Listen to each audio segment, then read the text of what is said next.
Hello friends, today we are going to discuss about the childbirth. It is a simple technique which is based on the Vimshotri Dasha, and if you master this technique, then probably within 1 or 2 minutes, if you see any horoscope, you can predict childbirth. So before going into those example charts, just I will briefly explain 4 5 rules, what to check, and so before checking any Mahadasha, first find out who is the Tithi Lord. Then check which Mahadasha is ongoing and find out whether is there any connection between Tithi Lord and Mahadasha Lord in D1, D9 or D7. So once you find that connection, check whether that Mahadasha Lord is owning first house or the seventh house in those three charts, and finally check which is the seventh house Lord, and is it having any connection with the Mahadasha Lord and Antardasha Lord, and whether those Mahadasha and Antardasha are in mutual Mahadasha and Antardasha planet in the mutual aspect or in conjunction in any house. Third, find out who is a Putra Karaka in a horoscope. And the fourth, find out where the Jupiter is a natural significator of Putra Karaka placed in your chart. Once you assess those four conditions, then it is easy to identify or recognize when the uh, childbirth is there in the chart, and which Mahadasha will help you uh, to time possible childbirth in the chart. So, which are those four conditions? First, find out who is a Tithi Lord. Second, find out whether the Tithi Lord has any connection with the Mahadasha Lord or even in Antardasha Lord, and find out whether that Mahadasha and Antardasha Lord has any connection with the first house and seventh house. Maybe both Mahadasha and Antardasha Lord are conjunct in one house. Maybe in a mutual, they are in a mutual aspect, and maybe they are they are in conjunct with a specific planet which controlling childbirth. And finally, check who is a Putra Karaka in your birth chart and the position of Jupiter, who is a natural significator of Putra Karaka in your chart. So once you find out these uh, 4 5 important points, then it's easy to predict. So without wasting any more time, we'll quickly go through the first chart. Uh, our first chart is Rajiv Gandhi, and here Moon is the Tithi Lord, Jupiter is Putra Karaka. Children were born in Moon Mahadasha, and Saturn Antardasha and Mercury Antardasha. So here I have got two charts. One is the Rashi chart and the other one is the D7 chart. If you see D1 chart, Rashi chart, Sun is placed in the first house along with Moon, and Moon Mahadasha was ongoing. So Moon is having association with the first house and aspecting seventh house Lord, whereas the Saturn is the seventh house Lord is aspecting that Moon. And in the Mercury Antardasha, Mercury is also placed in the first house in association with the Moon and aspecting seventh house. And this Mercury uh, is a dispositor of Saturn, and Jupiter, who is the lord of fifth house and eighth house, placed in the first house, and Jupiter is a Putra Karaka in this chart. So here all those conditions are fulfilling, and it's easy to predict those two periods are possible when the childbirth can happen. And if you see those conditions in the seven chart, you will find that two, three conditions are fulfilling, and then it's easy to say that okay, these are the possible time frames when the kids can born. Now here, in D7, Scorpio is the ascendant, and Moon is a lord of seventh house and ninth house placed in the first house. Why I'm saying seventh house? Because Moon is the co-lord of Taurus placed in the first house. Now the Antardasha lord Saturn is aspecting that first house Moon plus Saturn is aspecting first house lord Mars as well. And here the Jupiter is not aspecting Moon or Saturn, but Jupiter is aspecting Mercury. Uh, Mercury. So in the Mercury Antardasha, Priyanka Gandhi was born.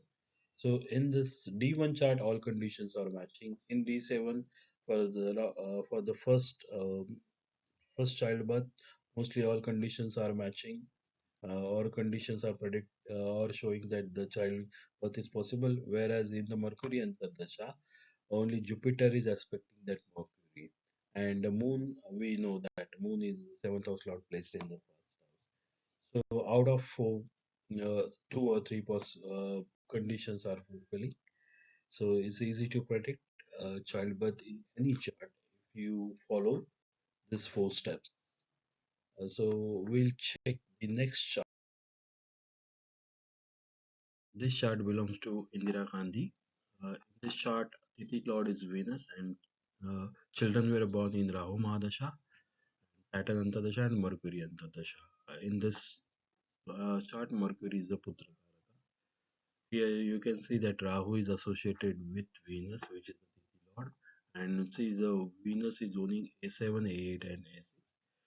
Rahu is with Venus, and Rahu is aspecting well as well.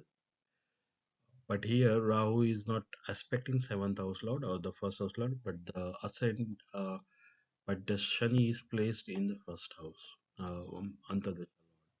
Shani is also the lord of eighth and seventh. So here Shani is fulfilling that condition. Shani has an agenda of first house and the seventh house as well.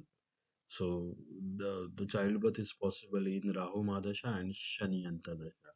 Now the second childbirth happened in the Rahu Madasha and Mercury Antardasha.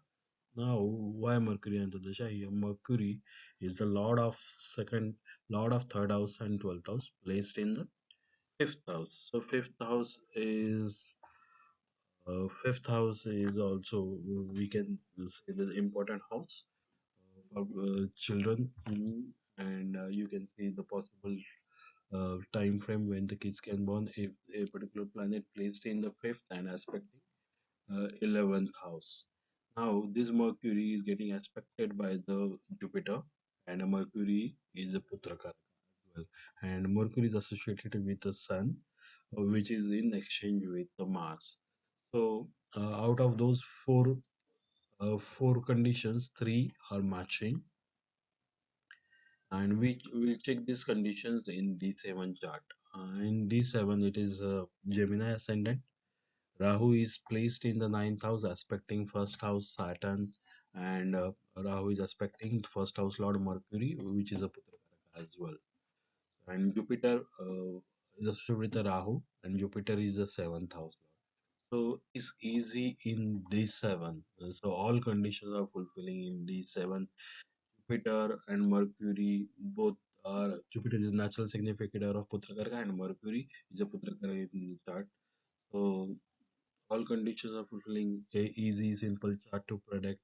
Okay, now you must have understood those four steps and what to check. So I have got the other chart and we'll quickly check the example chart number 3.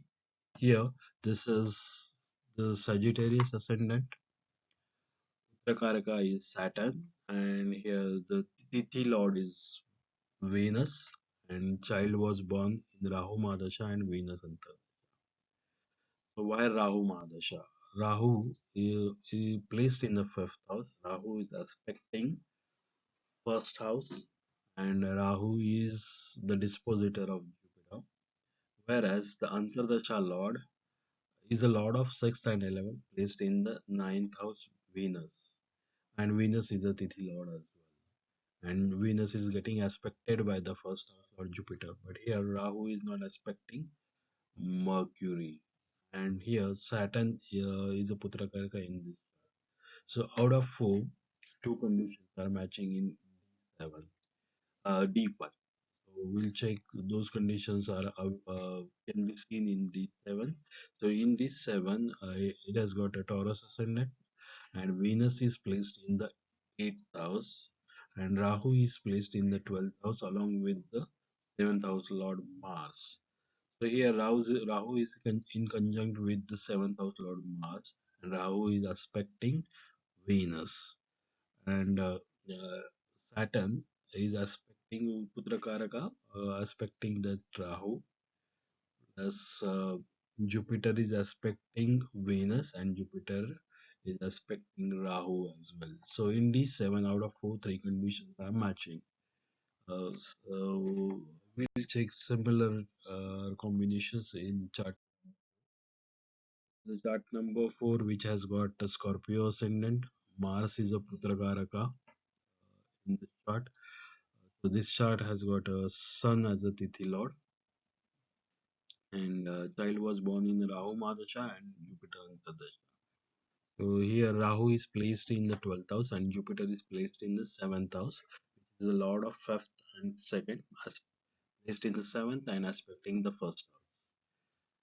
So, mm, so Jupiter is covering that first 7th angle. Rahu, Rahu is the Lord of 4th placed in the 12th house Mahadasha, but it doesn't have any association with uh, first house and the first house Lord. Oh, Rahu is aspecting the first house Lord. So even the Rahu is covering that angle as well, first house and seventh house. Why? Because Rahu has a Rashi Drushti on the seventh house.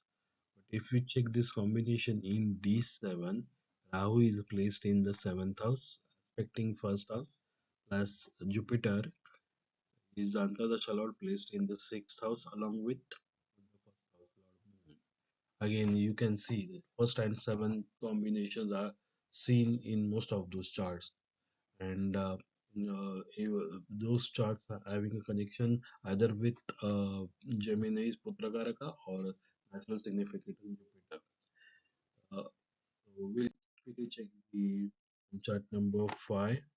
Mm,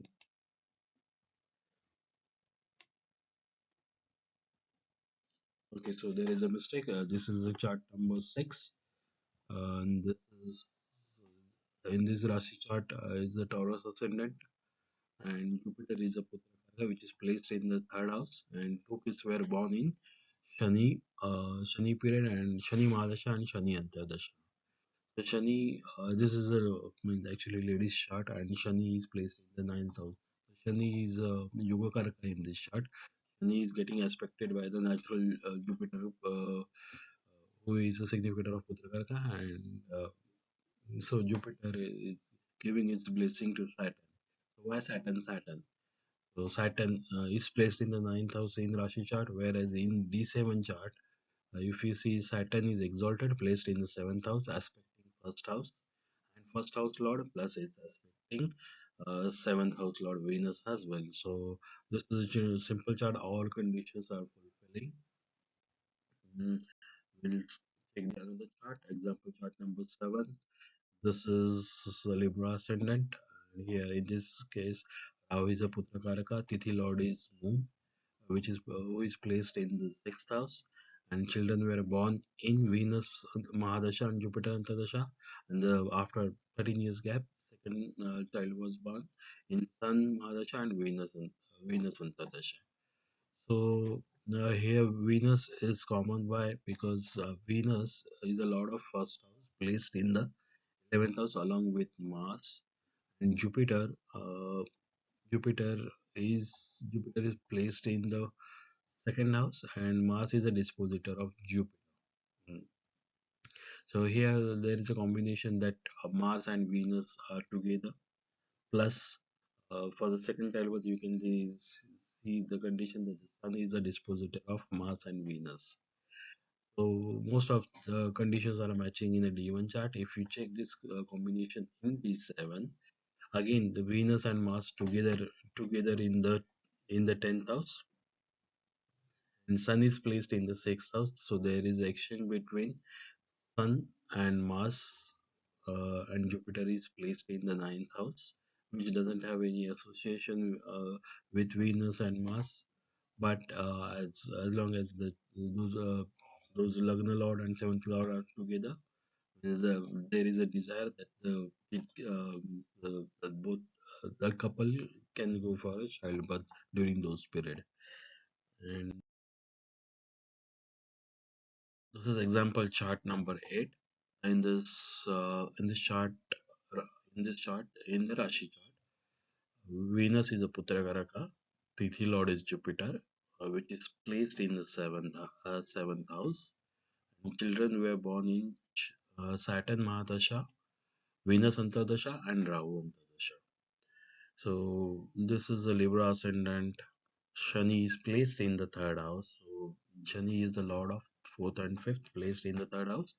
Shani is aspecting first house lord and seventh house lord. And here Venus is a Putra.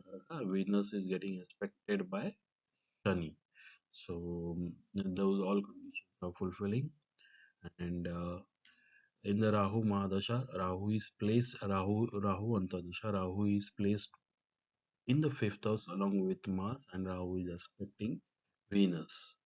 Uh, so both Antardashas are in a favorable condition where children can born. We'll check these conditions in D7.